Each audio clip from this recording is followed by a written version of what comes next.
Welcome to this edition of the Chiefs. Ako po si Robbie Alampay at kasama po natin online from Manila, Ami Pamintuan of the Philippine Star, Lucy Cruz Valdez of News 5. She's in Quezon City and kasama po natin dito sa Mandaluyong, Ed Lingao of One News. Chiefs, happy Wednesday. Happy midweek. Good evening. Happy Hump Day. Nakaboto na ba kayo? Hindi ako nag-absent. Rin eh. Ay, so hindi ka... Nag-vote ako lagi election day eh. mas maganda nga yun kasi may local eh, no? Okay. Sa absentee voting, national lang eh. No, baka Yeah. nagtataka po kayo sa pinag-uusapan namin, ang media po kasi kasama with some of our armed personnel and other key workers on election day, pinapayagan merong local absentee voting. So actually, nag-umpisa na yung botohan, not just overseas, but even here. And balita Yeah, we ako, have dami 3 raw days. tao. Diba? Daming tao sa Comlec office, sa haba ng pila. So, that's a good thing, I suppose. Also a bad thing. Ay, ayoko na lang. Kasi ikaw pipila ka pa. Ako pipila ako bukas. I'll try my best because I'll be on duty along with Ed dito sa on May 9. Balita ko kasi ang haba ng binigay sa ating mga ano eh. Okay yun. It's good to be on top of the situation, the whole election period. Okay. Anyway, so now let's talk about, obviously, we'll be talking about the elections, and joining us is Okta Research President and UP Political Science Department Assistant Professor Ranjit Rai and Pulse Asia Research Director Ana Maria Tabunda. Good evening and welcome back to the Chiefs, Dr. Rai and Dr. Tabunda. Professor Rai. I don't think... Good evening. Okay. Good evening. Professor. Good evening. po. Sir. Let me ask muna kay Dr. Tabunda, if you don't mind. Ma'am, kailan po ba lalabas ang next and last Pulse Asia election survey? Early May. Oh, Early May. It's the first week siguro. That's next week. Next week. It can Yes. only be next week. Yes. Next week. Oh, sige. Then let me, I want to ask about that. Everybody knows where the numbers lie as far as the last and latest surveys are concerned. But let me just ask, with 2 weeks to go, we've all really been preoccupied with a lot of the campaigns, the rallies, but also we've been preoccupied with the numbers. Specifically, yung mga surveys, lahat binabantayan. But at this point, what do you tell voters? What do you tell even your friends? How should we be framing the numbers in our heads as we consider who we're going to vote for? Siguro, I'll answer that. Professor, I'll answer that first. Sa Okta kasi we took a position as an organization, and we have been saying this since January this year, that informing our citizens that, while surveys are important, they're a reliable source of information, that they should not be a basis for their vote. So it's in our website, and we always emphasize that to our own citizens, no? That our vote should be disciplined by platform, by beliefs and ideas. So that's what we have stated in our website and what we keep repeating as an organization.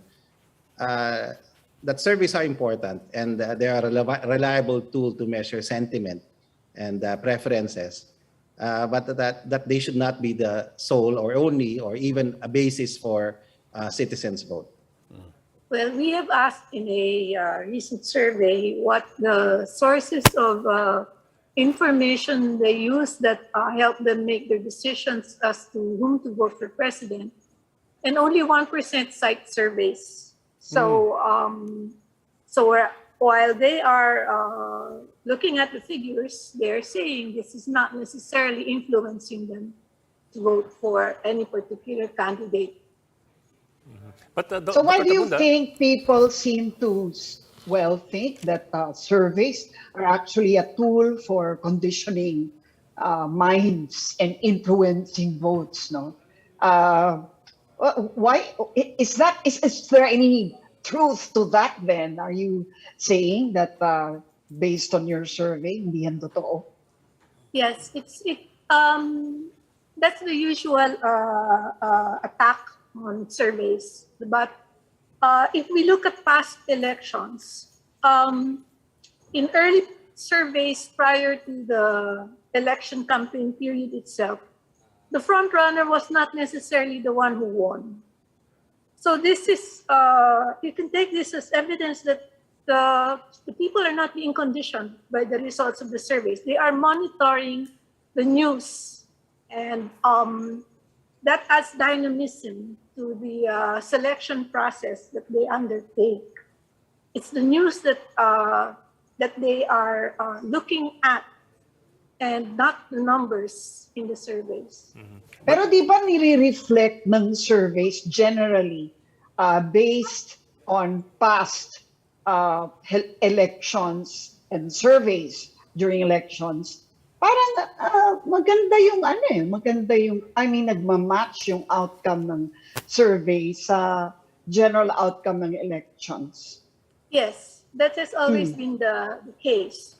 No? Right. So, Yet doesn't if- that tell you nga that there's I mean, there does seem to have an influence That of doesn't- surveys over decisions? Hindi. There's not necessarily a cause Cause and and effect effect, relationship there. Because we're measuring what their sentiments is. And if we measure it accurately, it will be close to what they will be voting for on election day itself. Well, I was going to ask about the probabilities now, kasi we have only a few days left before election day, and the results of your surveys have been consistent, no? We have a front runner. Is it still possible? Is that trend still reversible in the next 2 weeks? Or can it be significantly altered? It's not impossible, but the probabilities will be small, given the huge gap. The probability that it will be altered will be small. I agree with Professor Tabunda on that point. We look at the final numbers, but the trends are pretty clear, at least from what we're seeing at Okta. That the gap is quite significant, and the trends seem to show that a consistency. But then again, things can and will. There's always the possibility of change, no? Especially given that VP Lenny's campaign has, towards the end, gained some momentum. So we might see different numbers, but the gap is significant. So it will be a cumbersome, it will be an uphill climb until election day. Yeah. So, sir, let me put it this way, sir. Kasi, of course, possibility is one thing, but probability is an entirely different thing altogether. So I think in the end, doon ang bagsak ng tanong ni Ami. With less than 2 weeks to go before election day, what's our probability? I would defer to Professor Tabunda, on that, The probability will be small, given the trend that we have been seeing. If there will be a change, it might not be enough to make an upset. We won't have an upset, even if there might be change. Theoretically, even if it's impossible now, given what happened at the Manila Peninsula, if voters decide, for example, anybody but Marcos, just theoretically, is that going to change the probabilities? Well, there's always that probability. Sorry, ma'am. Go on, ma'am. No, go ahead. I'm, we share the same sentiment. We've been expressing this in the past episodes of the Chiefs, no? That it's not impossible, but it's highly improbable at the moment. And we're always looking at the final numbers, but you can also study the trend since December. And in our survey at least, he's never gone down. At least former Senator Mark has not gone down from 50%. We've never seen him. His numbers have gone up and down, but well within that range, 50 to 55%. So the trend seems clear, and the number is quite overwhelming. It's a significant number, especially given the design of our presidential system, a multi-party system. You're not really supposed to be seeing these kinds of numbers at this point, no? But there's so much consensus around him.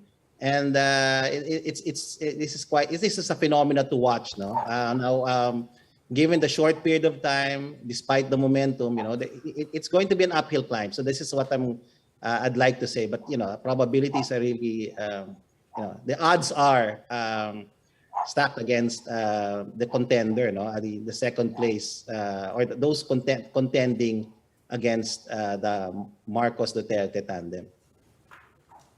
But there have also been issues raised about the accuracy of polling during the pandemic. Is that significant? I mean, what were the challenges?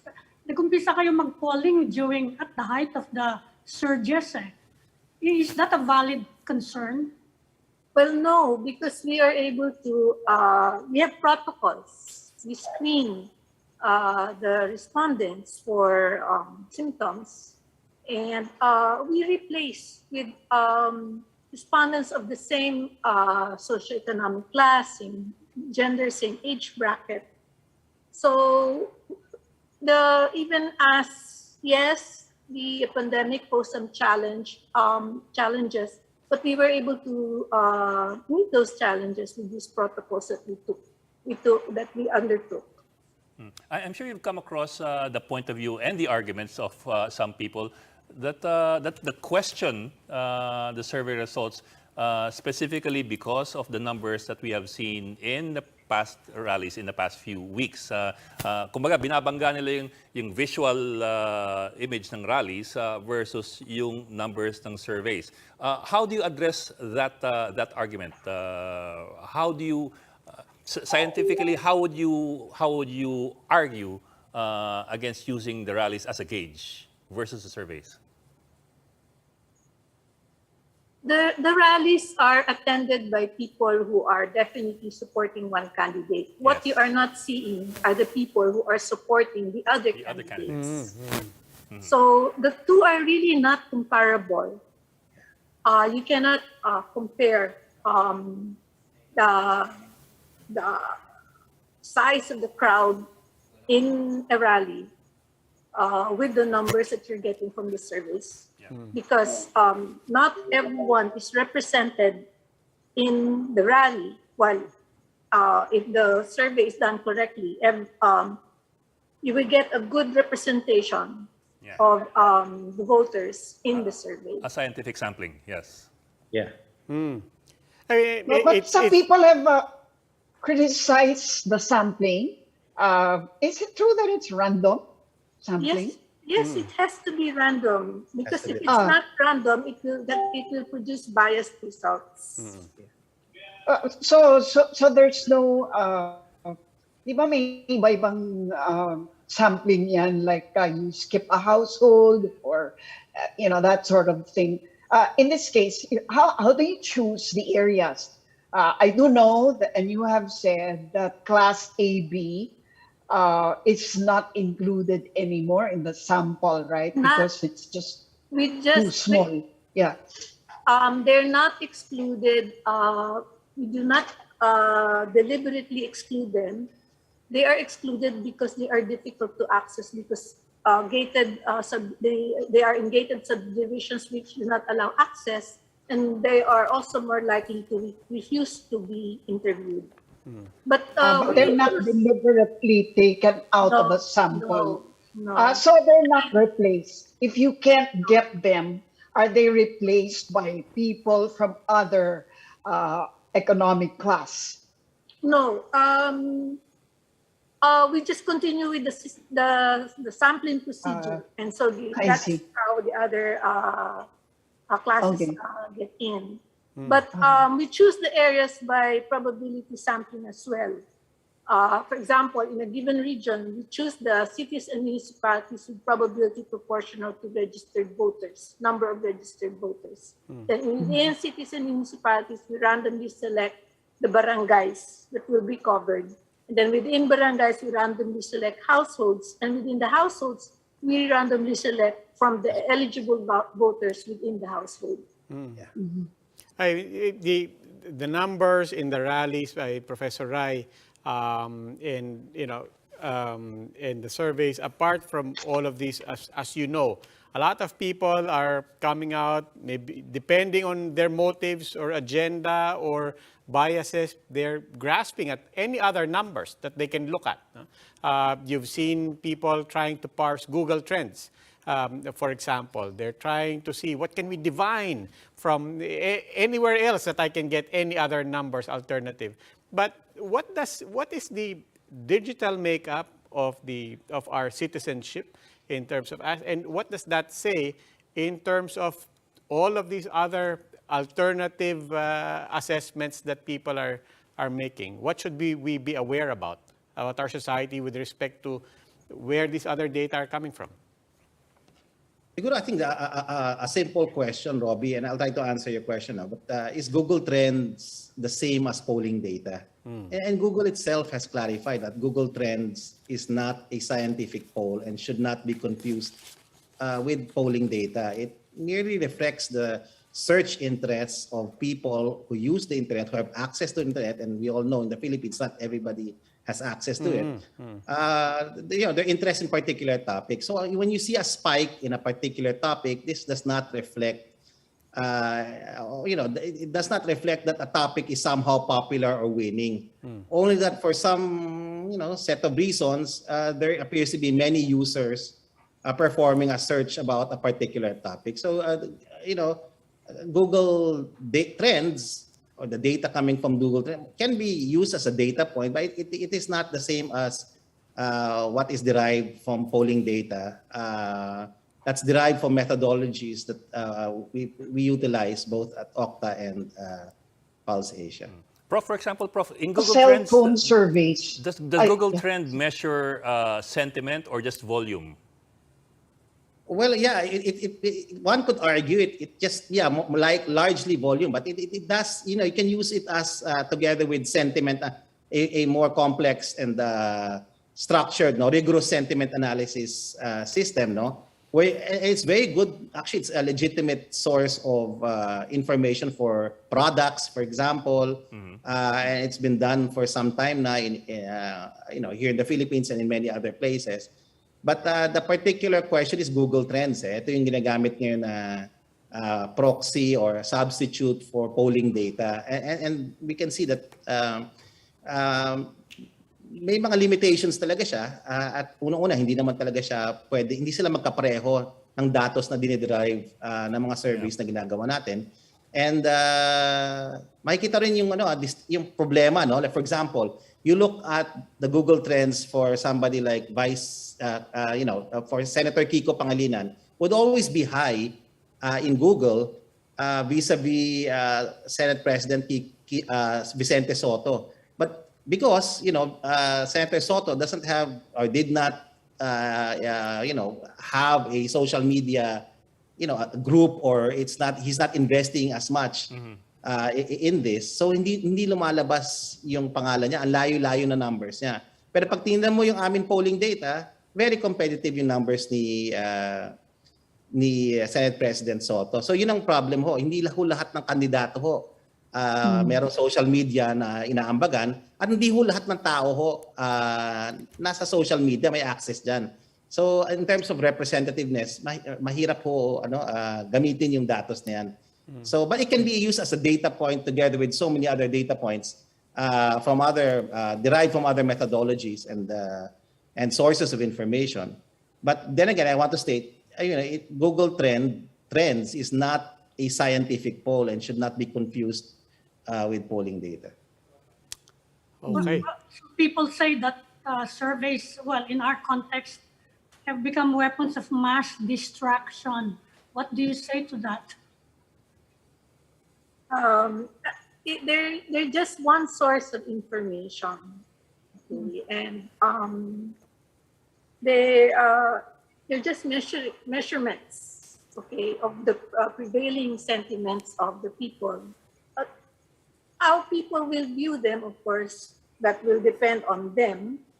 But the surveys are just a source of information. That's all. Okay. Yeah, I'd like to just add that while yes, there's so much attack on surveys, on the science of statistics, but surveys have provided us reliable data, not just on elections, but on a host of other probes and issues, on the economy, on society, and surveys from a political science standpoint have been very important tools in the modern era to gather sentiment. For the first time, yung Juan de la Cruz, tinatanong natin kung ano yung pananaw niya. In the past, tinatanong lang natin yung leaders natin, yung political elite. Ngayon yung political elite, ginagamit ang surveys ngayon to find out ano yung sentiments ng everyday common Filipino. So I mean there's a you know it provides information that can be useful in broadening and deepening democracy. So and of course yes, survey information can be used for misinformation. There's so many survey companies out there in the world today that create misinformation. And yes, there is there's a need to get survey information from credible sources. And I mean, we understand Pulse Asia and SWS having such a long history of service to the country. We also want to emphasize Okta is following in the footsteps, and we want to contribute, to extolling the science and the importance of surveys in our everyday life. Okay, Professor Rai and Dr. Tabunda, maraming salamat po. Thank you. Thank you. Thank you po. Please stay with us. The Chiefs will be right back.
Welcome back to the Chiefs here on One News. And now joining us is Dr. Romulo Virola, former National Statistical Coordination Board Secretary General. Dr. Virola, thank you for joining us and welcome to the Chiefs. Good evening, sir. Good evening, and thank you for having me here. Yes, sir. Well, thank you for joining us. Sir, I read your Facebook post where you expressed some concerns over, well, actually over both traditional surveys and Google Trends. Of course, more concerns over one than the other. But from the point of view of professional statistician, how do they compare? Are they even on the same plane? Well, definitely they're not on the same plane because in terms of purpose, one is trying to ask respondents the question, if the election were held today, who would you vote for? Yeah. Whereas Google Trends just looks at searches on the internet. So there are two different approaches, two different purposes, and both of them are very transparent about it. Google Trend does not claim to predict the winner of the election poll, and Pulse Asia and the other survey firms do not claim that their prediction will always be right, and it has not always been right. But at the same time, you also expressed some concerns. You said you were bothered by some of the methodologies used by traditional survey firms as well.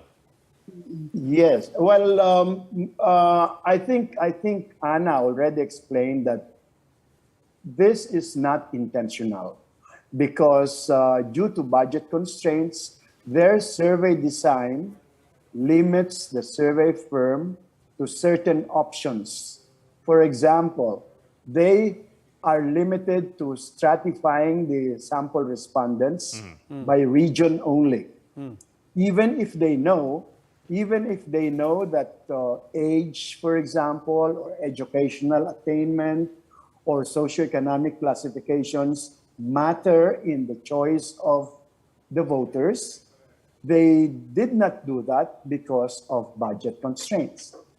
I'm sure they would want to do it, but budget constraints prevent them from doing it.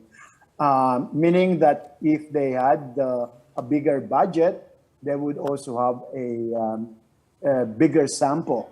And in general, that would mean more precise prediction of who the winner will be.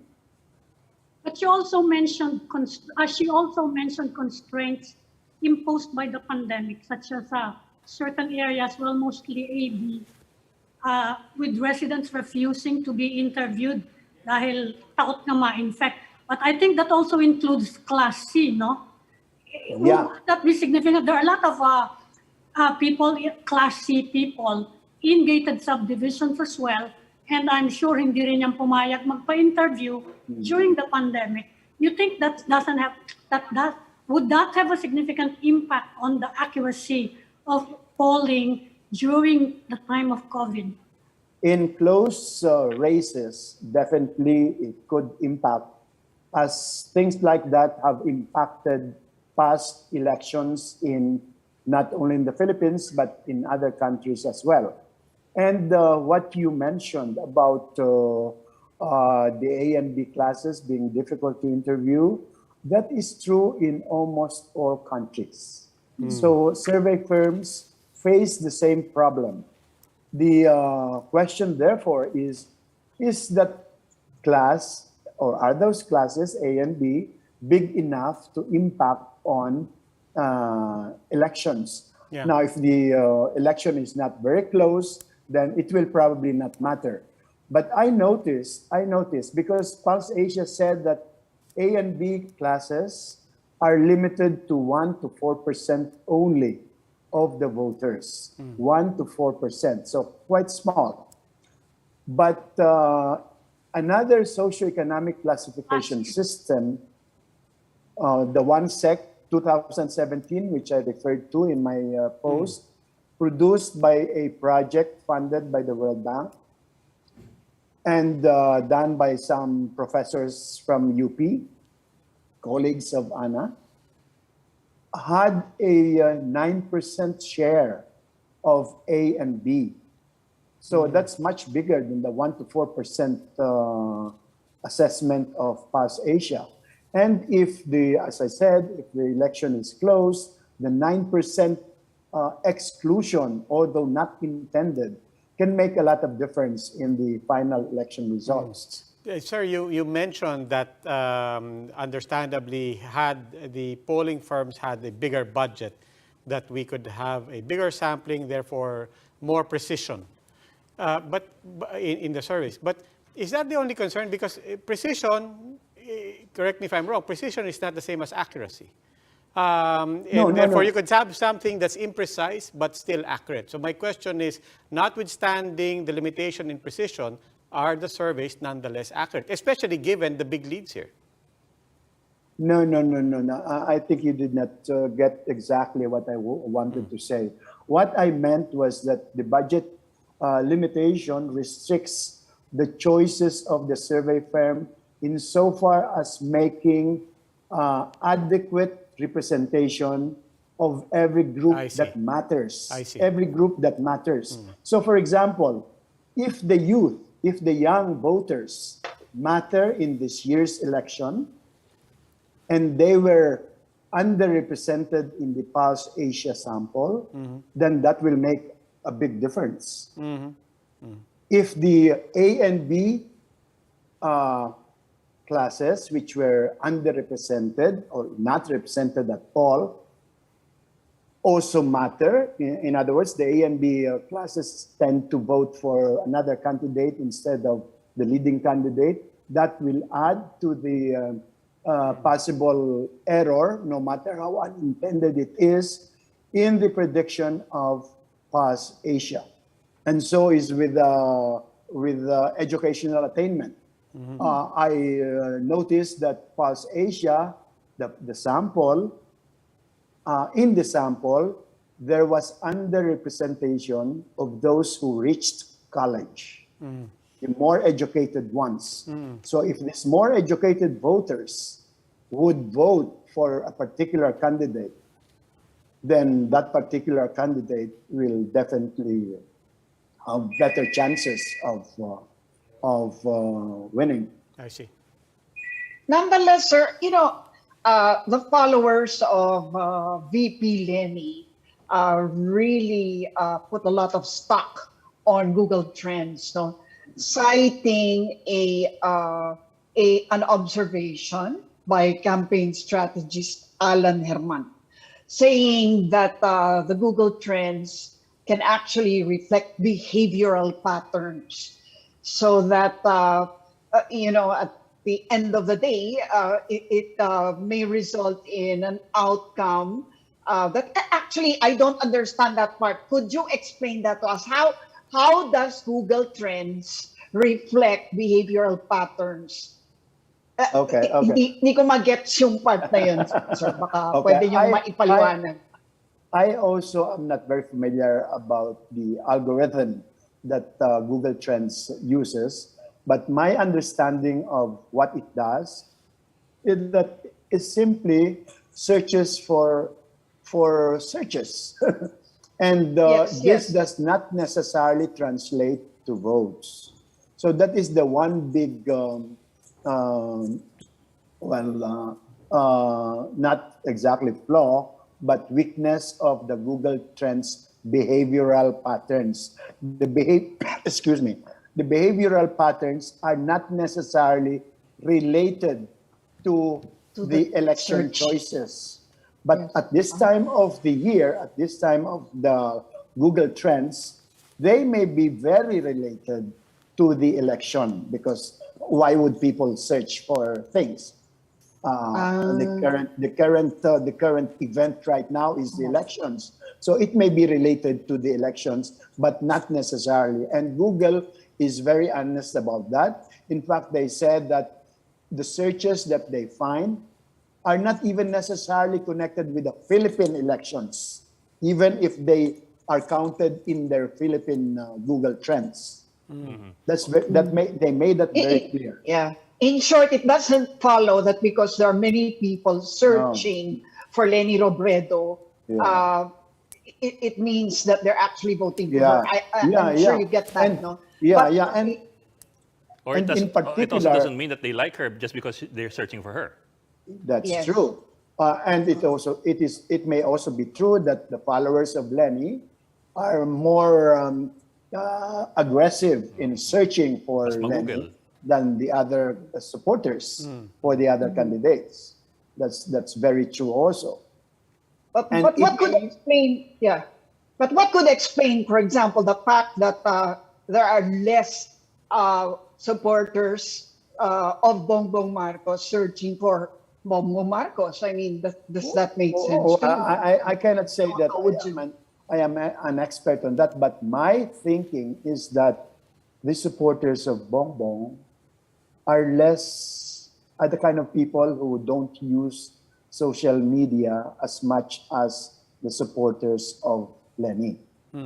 If there is no dishonesty in the searches, because the searches could also be artificial. They are intentionally doing more searches to make sure that their candidate shows higher numbers in the Google Trends. But those are not what I call honest searches.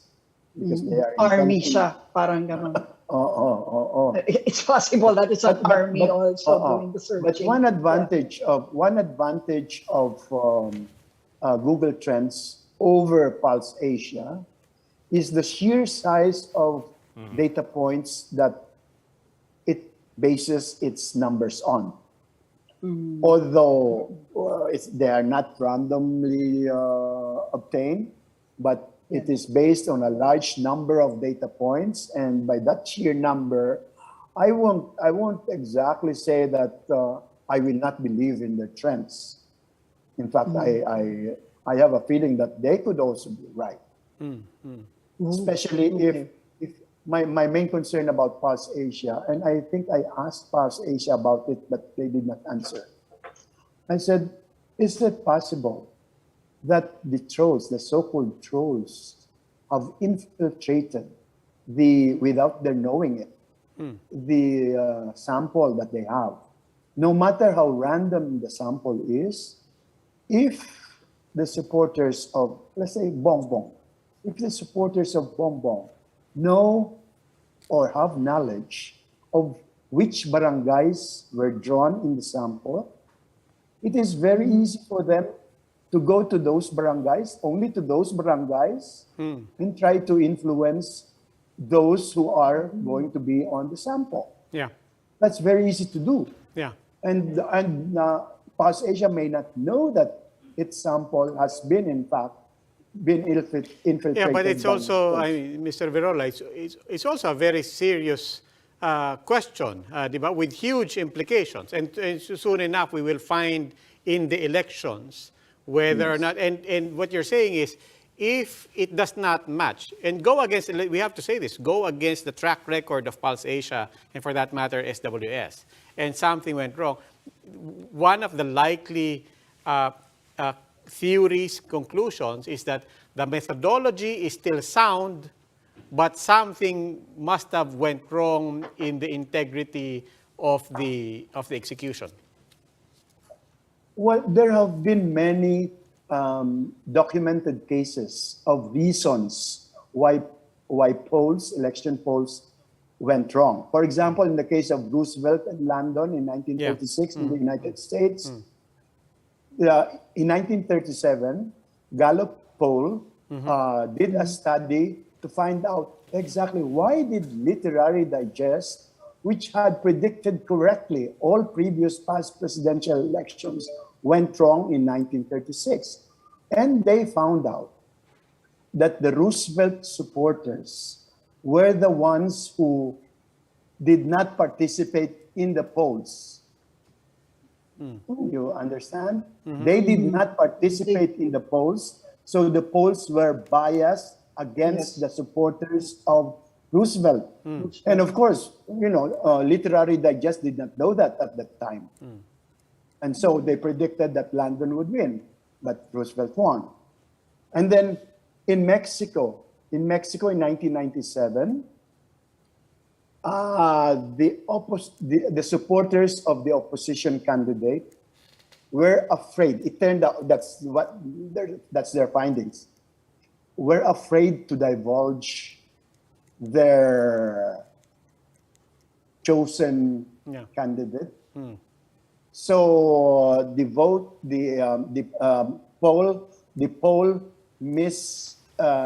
underestimated the Yeah. vote for The the fear factor, yeah. opposition. Ah. Yes, because they're the so-called shy voters, because Sir, they don't want to reveal their true feelings about who they are sir. going to vote for. Sir, what about And that 2016? happens. What about 2016 with Trump and Hillary Clinton? In the case of Hillary Clinton, wait, they have reasons. I just cannot remember exactly what, but I think in your post you mentioned that, Yeah, that there's a portion of those who were still undecided who went to the polls and then voted pala, among other things. But the point being in 2016 the pre-election survey showed Hillary ahead, but in the end it was Trump who won. yeah, the explanation was very clear. It just Trump. escapes my mind right now because I am old already and I don't remember everything. But I know Same here. that the explanation for that loss of Hillary was very acceptable to me. How about in the UK? They also watched that, Yeah. that poll. Yeah, in the UK in 2015 and in 1992, they had similar failures of polls. And basically, I think it is the representativeness again of the sample, which is not intentional on the part of the pollsters, but it turned out that the sample they got had misrepresentation problems, or Yes, sir. representativeness problems. Yes, sir. But in all of these examples, you're I think talking about close fights, at least more or less close fights. In this particular case, well, Well, how does yeah. Runaway Per the Pulse Asia survey, it is not a close fight at all. But I think if you sum up all those oversampling of the older participants, not really oversampling, but underrepresentation of the young the younger? in the sample, underrepresentation of the A and B and C classes, and underrepresentation of those who reached college, they can sum up to a huge number because we are talking only of 2,400. If those numbers are turned around, then it could be They can be critical. Really? No, I It mean, can be a critical I'll go to them factor. exactly. That was my question as well. It makes it possibly closer, but does it make up a 30, 40-point gap? Well, as I said in my first post, I said my perspective might be biased because I am a pink. But as a statistician, I won't discount that totally. Okay. What about the challenges? I asked this from Professor Tabunda earlier. What about the challenges posed by the pandemic on accurate polling? You think those were significant challenges? Well, Anna said something like, because I think you asked if they replaced those who refused to answer or who refused to cooperate. Especially Yeah. because I think there's a significant segment of the population C that refused to participate in those surveys. Yeah. But in these situations, I think the pollster should try harder. To find out what the real sentiments of those sectors are, unless they truly believe that it is an insignificant proportion of the voters anyway, and it will not affect the final election count. So Yeah. they don't think it is worth the effort. Yeah. But given all the problems that I have identified about the Pulse Asia survey, I think it could be material in the final result. Okay. Mr. Romulo Virola. Sir, maraming salamat po. Thank you. Thank you, Salamat, sir. sir. Ingat po. Thank you, Luchi. Thank you, Amy. Mr. Virola is a former National Statistical Coordination Board Secretary General. Ingat, sir. That will be all for this edition of the Chiefs. We hope what was discussed here will keep the conversation going. Before we go, a reminder to our viewers, mask on, wash hands, and stay safe, Philippines. I'm Robbie Alampay. I'm Ami Paminton of the Philippine Star. I'm Luchi Cruz Valdez of News 5. I'm Ed Lingao, and we are One News.